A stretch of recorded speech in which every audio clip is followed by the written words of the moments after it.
एउटा साम्राज्यवादी शक्तिको विरुद्ध लड्दैछौँ, त्यसकारण ज्यान दिन नडराऊ। हुने हार्दा मान्छे विक्षिप्त हुँदैन, तर जब सिद्धान्तको हार हुन्छ, सिद्धान्तको हार मान्छेले पछाउन सक्दैन। के हामी भारतभित्र रहनु पर्थ्यो, भारतभित्र रहने अवसर गुम्यो भन्ने भनाइ हो। र यो लडाईँमा किन जन्मिए भक्ति थापा, किन जन्मिए बलभद्र, किन जन्मिए अमर सिंह, किन जन्मिए भीमसेन थापा लगायत हजारौं हजार नेपालीहरू। ती नेपालीहरू जसले लडे, जसले मरे, उनीहरूको त नाम पनि छैन। तपाईँ अहिले 12 क्लासमा पढ्ने गरेर विद्यार्थीलाई सोध्नुहोस् अमर सिंह थापाको शाहरुख खानको बाबु जान्दछ, तर अमर सिंह थापा जान्दैन। मैले अहिलेसम्म संसारमा नेताले देश बनाएको देखेको छैन, मैले संसारको इतिहासमा जनताले मात्रै देश बनाएको छ। कुलपति गंगा प्रसाद उप्रेतीज्यू लगायत सम्पूर्ण प्रतिष्ठित सम्मानित व्यक्तित्वहरू र उपस्थित सम्पूर्ण यहाँहरू समक्ष म सादर नमस्कार गर्छु। छोटो समय, धेरै लामो कुरो बोल्न समय छैन, अनि फेरि म इतिहासको मान्छे पनि इतिहासको अध्ययन गर्ने र इतिहासको विश्लेषण गर्ने मान्छे पनि। तर इतिहास कसैको पनि हुँदैन, इतिहास कसैको विशेषज्ञता हुँदैन, इतिहास सबैको हुन्छ। हरेकले हरेक दृष्टिकोणबाट इतिहासको विश्लेषण गर्नुपर्छ। आज यो विगतको भविष्य, आज हामी यहाँ छौँ किनभने हाम्रो विगत थियो, र आज भविष्यको यो विगत हुन्छ। त्यसैले इतिहासले निर्ममतापूर्वक प्रहार गर्छ मानिसलाई। त्यसकारण म के भन्ने गर्छु भने कसैले के गर्यो, के गरेर भन्न आवश्यकै छ। जसले गरेको छ त्यसलाई सकारात्मक अभिलेखद्वारा विभूषित गर्छ। जसले देशको विरुद्धमा गद्दारी गरेका छ त्यसलाई इतिहासले यति निर्ममतापूर्वक प्रहार गर्छ। त्यसैले मैले एउटा कुरा भन्ने गर्छु जहिले पनि, कमसेकम नातिसँग डराउने गर। तिम्रा नातिले जुन दिन अरूका हजुरबाबुको इतिहास लेख्यो, मेरा हजुरबाबुको इतिहास किन लेखेन भनेर जुन दिन प्रश्न गर्छ, त्यस दिन त्यसको इतिहास समाप्त हुन्छ। त्यसकारण मैले भन्ने गरेको छु, जहाँ जहाँ जान्छौ, जे गर, जे खान्छौ, जति भ्रष्टाचार गर्छौ गर, तिम्रो नातिले तिम्रो इतिहास गर्नेछ र त्यही नातिले इतिहास पनि बनाउँछ। त्यसकारण धेरै डराउनु पनि पर्दैन, किनभने बेइमानहरूको इतिहास मैले यो भन्ने विश्वको सबै इतिहासको विश्लेषण हेर्दाखेरि इतिहासको मैले भने म इतिहासका घटनाहरूको बारेमा तिथिमिति सहित धेरै कुरो भन्न सक्छु। तर मेरो शास्त्र, अन्तर्राष्ट्रिय कानुन, त्योसँग आबद्ध हुने अन्तर्राष्ट्रिय सम्बन्ध, त्यसले पनि इतिहासलाई विश्लेषण गर्छ। त्यो इतिहासलाई विश्लेषण गर्दाखेरि म अत्यन्तै धेरै प्रभावित भएको एउटा विद्वान, जसले वार एन्ड पिसको एपिलगमा लियो टोल्स्टायले केही कुरो लेखेका छन् इतिहासको बारेमा। उनले के भन्छन् भने व्यक्तिले इतिहास बनाउँदैन, व्यक्ति इतिहासले बनाउँछ। तपाईँ हामीलाई थाहा नै हुँदैन कहाँ के घटना घटिरहेको हुन्छ, तर त्यो घटनाको परिणाम चाहिँ संसारको अर्कै कुनामा, अर्कै युगमा हुन्छ। अनि उनी व्याख्या गर्छन्, 85 वर्षको कुटुजो रसियाको सेनाको प्रधान सेनापति, उसको एउटा आँखा पनि थिएन र ऊ देख्दा पनि देख्दैन। उसलाई 2 जना सिपाहीहरूले उठाउनु पर्थ्यो बसेको ठाउँमा। 4ले उनलाई कमान्डर इन चिफ बनायो। उसँग 84,000 सेना थियो, अनि 6 लाख सेना भएको नेपोलियन युरोपबाट रसियामाथि आक्रमण गर्यो। रसियनहरू एक दिन लडे, कत्लेआम भयो। अनि कुटुजेवले भन्यो, मस्को छोडिदेऊ, अब हामी विथड्र गर्ने हो, हामी रिट्रिट गर्नुपर्छ, मस्को छोडिदेऊ, पिटर्सबर्ग लैजाऊ सबै। राजाले भन्यो, मस्को जस्तो सांस्कृतिक सहर छोडिदिएपछि रसियासँग बाँकी के रहन्छ? उसले जवाब दियो, रसिया रहेन मस्को रहन्छ। मस्को छोड्नुभयो भने रसिया बच्छ, मस्को जोगाउन खोज्नुभयो भने रसियै बच्दैन। त्यसकारण मस्को छोड्नुहोस्। ऊ के हेर्थ्यो भन्दाखेरि बेइमान मानिसहरू लुट्नका लागि आउँछन्, इमानदार मान्छेहरूले बनाउँछ। नेपोलियनको सेना बेइमान छ, त्यसकारण ऊ मस्को लुट्न लाग्छ। हामी उसलाई ढुँगेर बस्छौँ। जब हिउँद सुरु हुन्छ, ऊ लुटेको सामान लिएर हिँड्न थाल्छ, हामी उसलाई पछाडिबाट लखेट्छौँ, अनि हामी उसलाई हराउँछौँ, अनि हामी उसलाई जित्छौँ। मस्को लुट्यो अनि रसियनहरूले खेदे हिउँ पर्यो हिँड्न सक्ने ठाउँ थिएन 6 लाख सेना 72,000 मात्रै पेरिस पुग्यो बाँकी सबै बाटोमा मर्यो त्यसैले भनिन्छ यदि नेपोलियनले 1812 मा मस्कोमा आक्रमण रसियामा आक्रमण नगरेको भए नेपोलियनले 1814 को वाटरलूको युद्ध हार्ने थिएन यदि नेपोलियनले रसियामा मिस्टेक नगरेको भए नेपालले कुमाउँ र गढवाल गुमाउने थिएन किनभने जब वाटरलूमा नेपोलियनले फ्रान्सले हार्यो तब तत्काल नेपालमाथि ब्रिटिसहरूले आक्रमण गर्यो एउटा घटनाले कहाँ हामी प्रताडित हुन्छौँ यसरी इतिहासको विश्लेषण गरेर यसरी हामीले इतिहासलाई हेरेनौँ उपनिवेशवादले नेपालमाथि के गर्यो हामीले विश्लेषण गरेनौँ हामीले राणाहरूले के गरे राणाहरूले के षड्यन्त्र गरे भन्ने मात्रै लेख्यौँ राजाहरूले के गरे कुन मन्दिर बनाए भन्ने मात्रै लेख्यौँ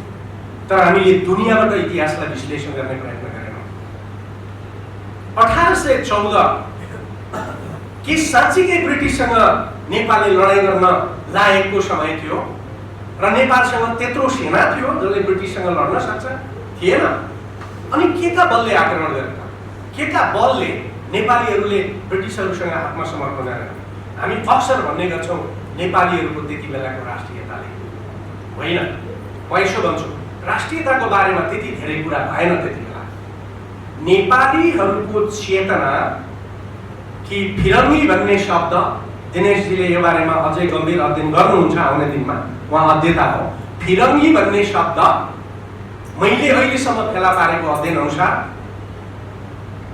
पृथ्वीनारायण शाहले प्रयोग गरे त्यही फिरङ्गी शब्दपछि भारतमा इन्डियन कङ्ग्रेसले फिरङ्गी भन्ने शब्द प्रयोग गर्यो तर त्यति बेला 1814 को युद्ध नेपालले हारोस् वा जितोस् भन्नुभन्दा पनि नेपालले अन्तर्राष्ट्रिय उपनिवेशवादको विरुद्धमा गरेको लडाइँ थियो हामीले इतिहासको विश्लेषण कहिले पनि यसरी गरेनौँ र हामीले जहिले पनि विश्लेषण के गर्यौँ भनेर भन्दाखेरि सीमाना जोगाउनका लागि गर्यौँ कुमाउँ प्राप्त गर्नका लागि लड्यौँ गढवाल प्राप्त गर्नका लागि लड्यौँ र कहीँ न कहीँ हामीले साम्राज्यवादी बन्दै थियौँ भनेर हामीले कुमाउँ र गढवाल साम्राज्यवादी बन्नको लागि ल्याएको थिएन कुमाउँ र गढवाल ब्रिटिसहरूको विरुद्ध अफगानिस्तानसम्म जोड्नको लागि राष्ट्रिय चेतनाको कारण पृथ्वीनारायण शाहको ज्ञानले देखिएको थियो र पृथ्वीनारायण शाहले त्यही कारण भनेको थियो त्यति दूरदर्शी राजा जसले दुई ढुङ्गा बीचको तरुल हामीले त्यसलाई गलत मानसिकताका रूपमा बुझ्यौँ हामी कमजोर छौँ भनेर बुझ्यौँ तर भनेको के थियो भने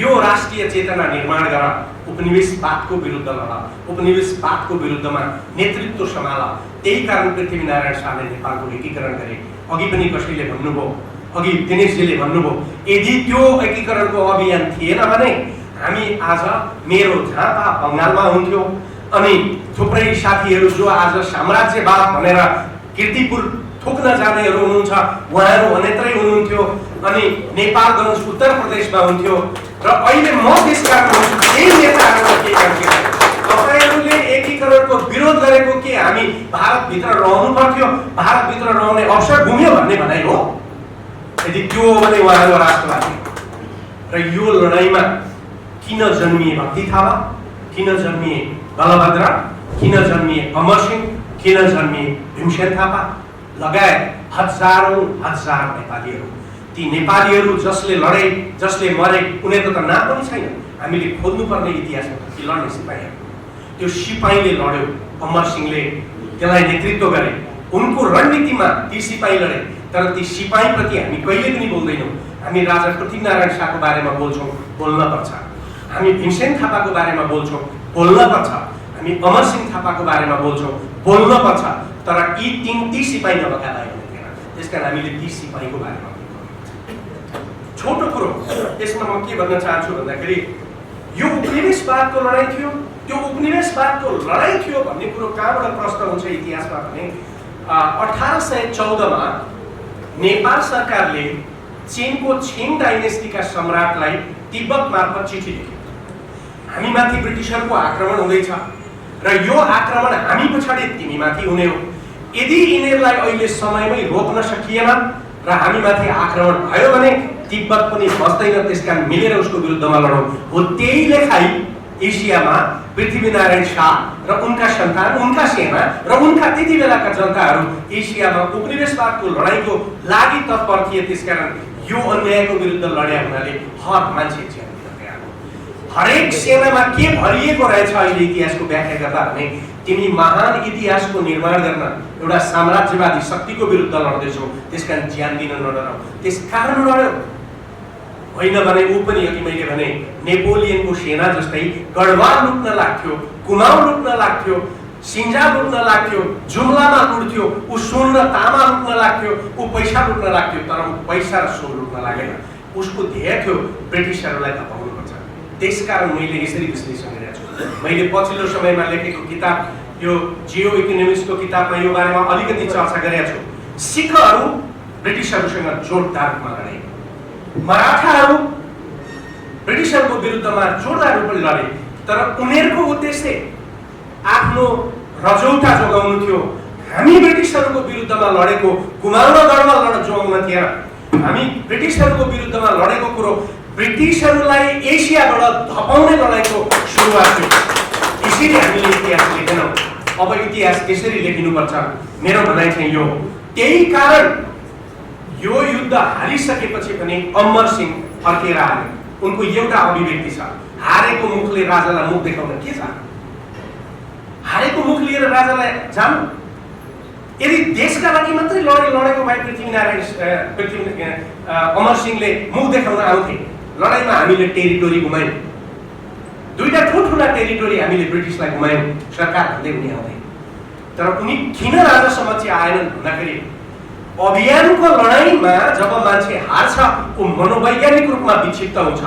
भूमि हार्दा मान्छे विक्षिप्त हुँदैन, तर जब सिद्धान्तको हार हुन्छ, सिद्धान्तको हार मान्छेले पचाउन सक्दैन। यो आइडियोलोजीको हार थियो, ब्रिटिसहरूलाई धपाउने चाहनाको हार थियो, ब्रिटिसहरूलाई एसियाबाट लखेड्ने एउटा चेतनाको हार थियो।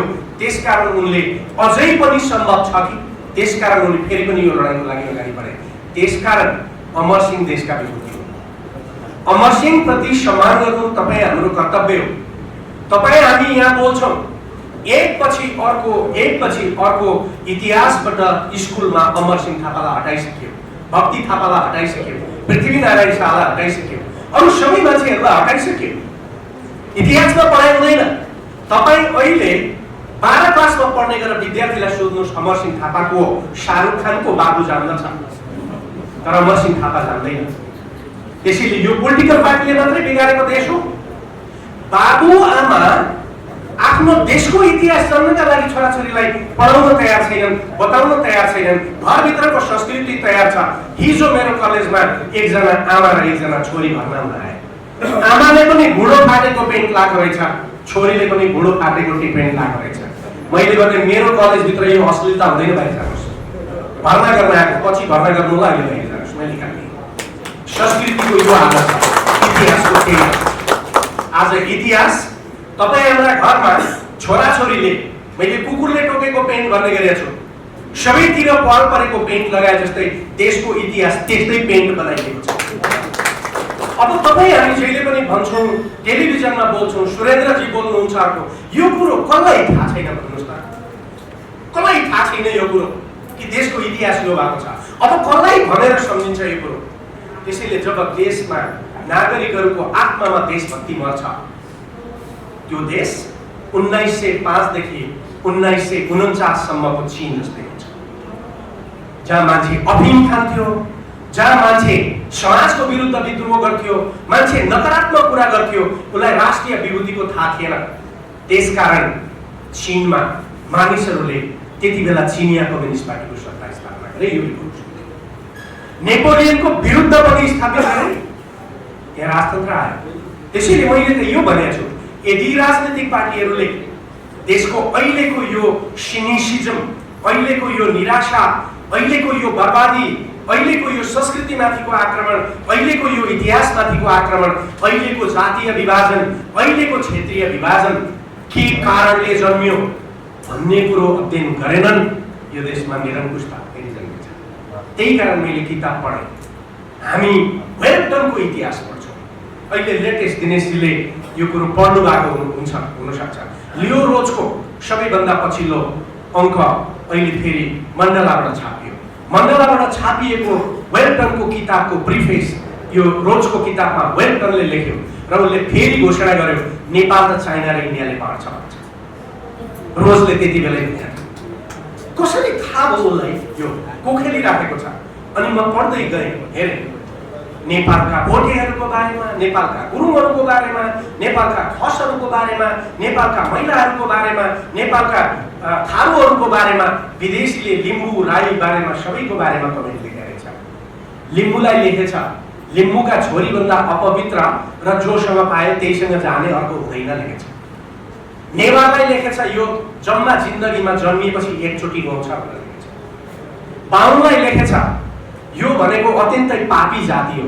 सम्पूर्ण नेपालीलाई लेखेछ संसारमा अर्को दोस्रो नराम्रो कुरो भूत पछाडिको नेपाली महिलाहरू हुन् भनेर लेखेछ। हामी कसका काँधमा चढेर आज इतिहासलाई बर्बाद गरिरहेछौँ। त्यसकारण म त यही भन्छु, छोटो समय छ, यसको विश्लेषणमा धेरै जान चाहन्न।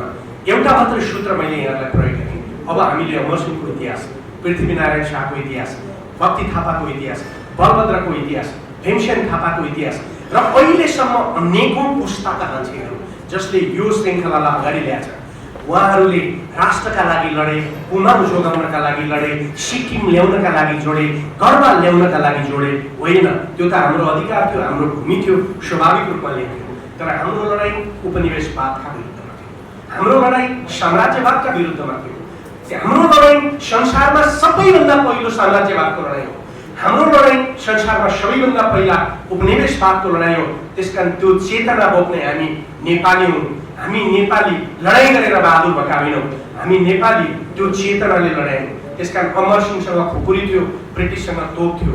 अमरसिंहलाई बहादुर भन्नुको अर्थ अमरसिंह सचेत थिए भन्ने हो, होइन भने मान्छेको बल थियो।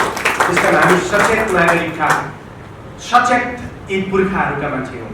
त्यसकारण यो देशलाई तपाईँ हामीले निराशा व्यक्त गरेर, निराशा मात्रै उकालेर, बिग्रियो मात्रै भनेर हामीले छोड्यौँ भने देश बाँच्दैन। त्यसकारण अहिलेको युग हामीले चेतना निर्माण गर्ने कुरा हो। त्यो चेतना निर्माण गर्ने कुरा भएको हुनाले म यहाँहरूसँग प्रस्ताव राख्छु। हामीले धेरै छलफल गरिरहेछौँ। कुनै एउटा यस्तो ठाउँ छानौँ र त्यसमा हामी हरेक मानिसले 5000 रुपियाँ हालौँ र यो इतिहासको म्युजियम बनाऊ। म तपाईँहरूसँग सार्वजनिक प्रस्ताव राख्छु। अमरसिंह प्रतिष्ठानले सुरुवात गरोस्। तपाईँहरूसँग म काम गर्न तयार छु। सरकारलाई नगुहारिकन करोडौं करोड रुपियाँ जनताबाट उठाउन सकिन्छ र एउटा यस्तो म्युजियम बनाऊ जहाँ हाम्रा युद्धका डकुमेन्ट्री पनि हुन्, हाम्रा युद्धका कृतिहरू पनि हुन्, हाम्रा युद्धका मान्छेहरूको बारेमा अनि मात्रै सरकारले सायद गर्न सक्ला। मैले अहिलेसम्म संसारमा नेताले देश बनाएको देखेको छैन। मैले संसारको इतिहासमा जनताले मात्रै देश बनाएको छ। त्यसकारण कसले के गर्यो, कसले के गरेन होइन, हामी देश बनाउन थालौँ। यसो गऱ्यौँ भने देश बन्छ, इतिहास पनि जोडिन्छ र हाम्रो चेतनाको इतिहास पनि जोडिन्छ। आजलाई यति मात्रै। कुनै दिन लामो अलि बढी बोल्ने समय निक्लिएछ भने त्यस दिन चाहिँ बोलौँला। मेरो कान्तिपुरमा केही वर्ष अगाडि नै यो बारेमा 1 पेजको लामो आर्टिकल प्रकाशित छ। तपाईँहरू इच्छित हुनुभयो भने तपाईँहरूलाई सूचना प्रकाशित गरौँला। त्यसमा पनि हामीले पढ्न पाउनुहुन्छ। आज अन्य वक्तालाई पनि बोल्ने मौका दिनुपर्ने भएको हुनाले फेरि पनि दोहोऱ्याएँ, अमरसिंह चेतनाका प्रतीक हुन्। हामी आज यहाँबाट लाग्ने